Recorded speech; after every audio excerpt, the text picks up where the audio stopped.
So, this whole bake-off thing kind of came out of nowhere. Was it really sensible to just go along with it? Well, I got a sense that she's holding something back. But we chefs always express ourselves in our cooking. So if she won't talk, this might be the best way to find out what's really going on with her. Huh? Holding back? Sure didn't sound that way to Paimon. Escoffier only picked up on it because she's the same way. Always closed off, never letting you know what she really thinks. That's patently false, at least where your macarons are concerned. I've been nothing but truthful with you about the disgraceful amount of sugar you use. Okay, that's one case where you can keep your thoughts to yourself. Oh, that? Well, it's not so much a recipe book as a diary of Modeste's adventures. Back in the day, he and his good friend Savelli explored far and wide, partly adventuring, partly looking for new ingredients and developing new recipes. Their creations had an enormous influence on the course of Fontaine cuisine, turning it into a much more vibrant and diverse scene. For instance, legend has it that the original Gâteau de Bourg was made using a special secret ingredient that Modeste discovered on one of his adventures. So rare was the ingredient that they could never make more than 16 slices of the cake per day. But everyone who tried it claimed that it was one of the most blissful and invigorating things they had ever tasted. Modeste and Savelli went on to found the original Hôtel de Bourg, which catapulted them to stardom in Fontaine's culinary world. Especially Modeste. He was hailed as a once-in-a-generation genius, and over time, the recipes from his adventure log became known as the Codex de Bourg. Ah, Paimon's heard this kind of story before. Armed with the Codex, the Hôtel de Bourg took its rightful place as the finest restaurant in the land, serving those recipes for centuries to come. Something like that? What? No, of course not. Cooking is a constantly evolving art form. How could any restaurant survive if they only served food that was popular last century? Anyway, never mind centuries. Savelli and Modeste parted ways not even 10 years after their rise to fame. Then, Modeste passed away while he was still in his prime. And that was it. The end of the Hôtel de Bourg's heyday. It fell into decline, and for most of its history, it was just a nondescript place with a couple of cheap tables.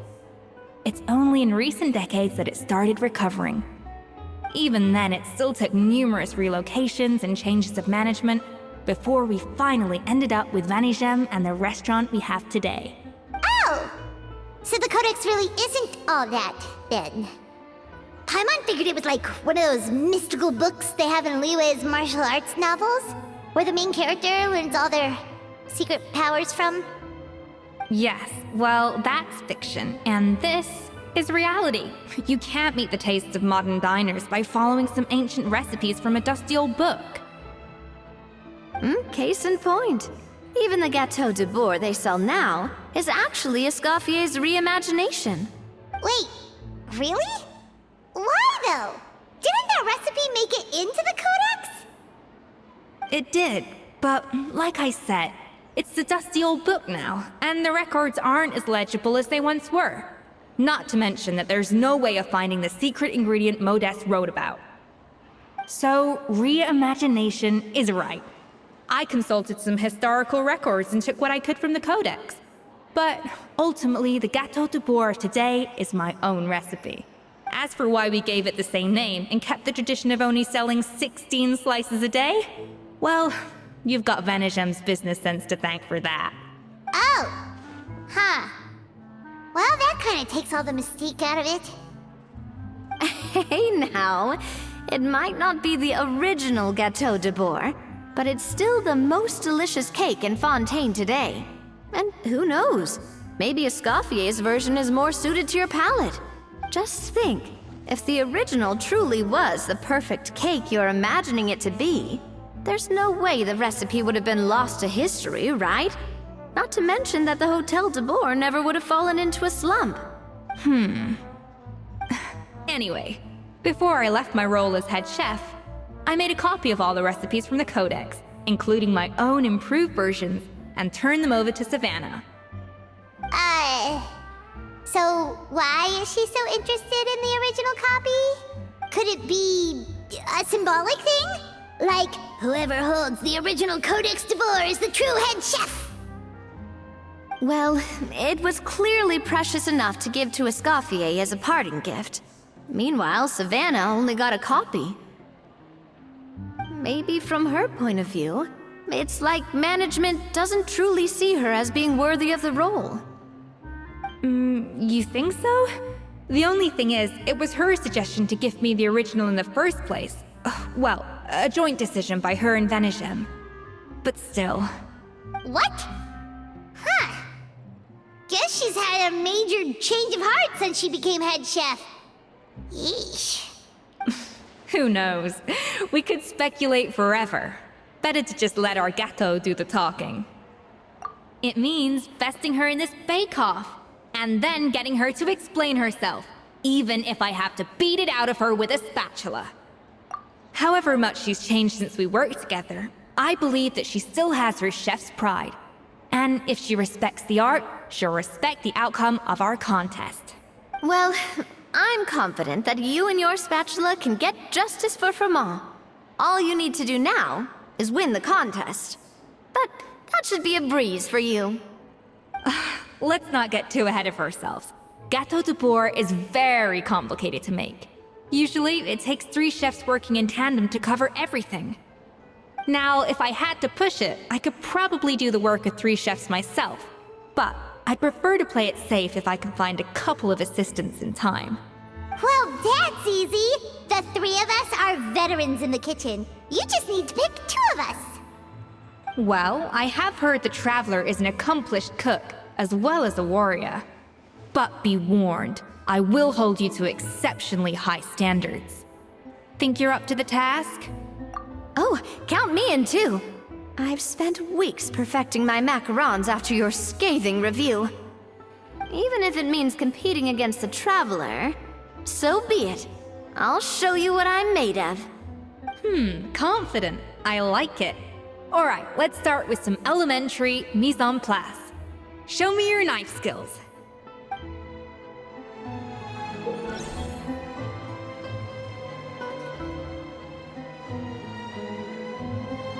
I've always called it chopping stuff up, not mise en place. But it's basically the same thing, right? Oh, Navia. The difference in your case is that mise en place is chopping stuff up without sending juices flying all over the kitchen.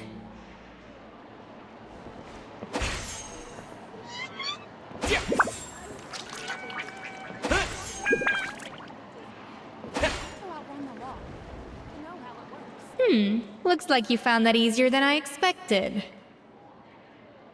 Yeah, thankfully it was pretty straightforward in the end. You made it sound like we'd be carving statues out of fruits or something. Well, brace yourself, because the next step is anything but straightforward. I'll be using this cold press to extract flavor compounds from the ingredients. A kind of special food processor I got the Fontaine Research Institute to make for me. It uses cold temperature extraction to isolate the essence of cooking ingredients, which can then be used to flavor dishes more precisely. But this isn't exactly standard kitchen equipment, so that probably didn't make a whole lot of sense. Let me give you a demonstration instead.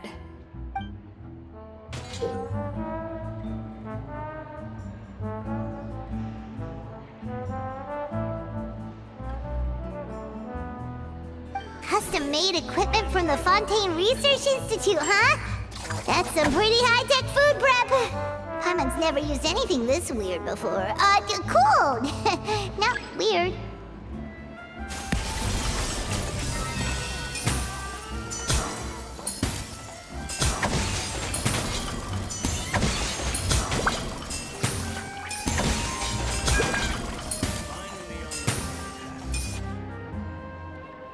And done.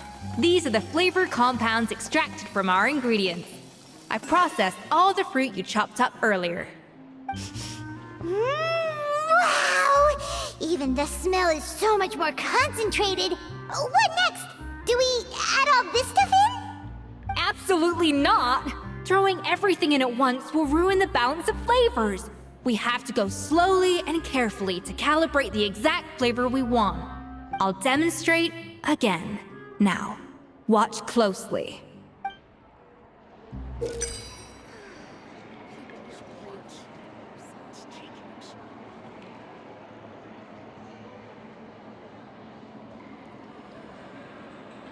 Slowly and carefully. Not a drop too much.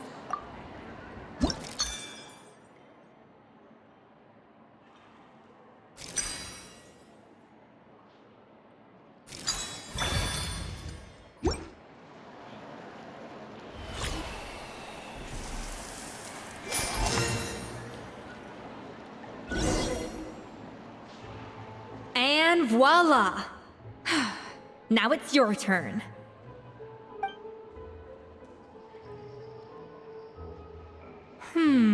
Not terrible.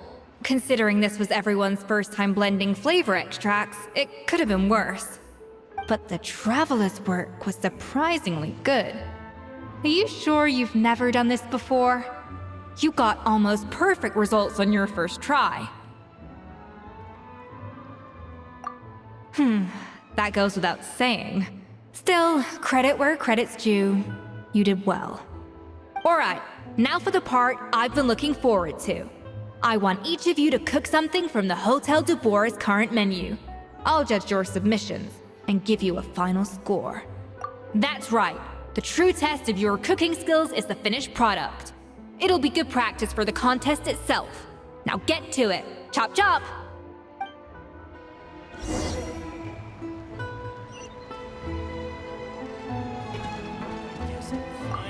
How's it going? Have you picked a dish yet? Choose wisely. I expect you to present the most delicious thing on the menu.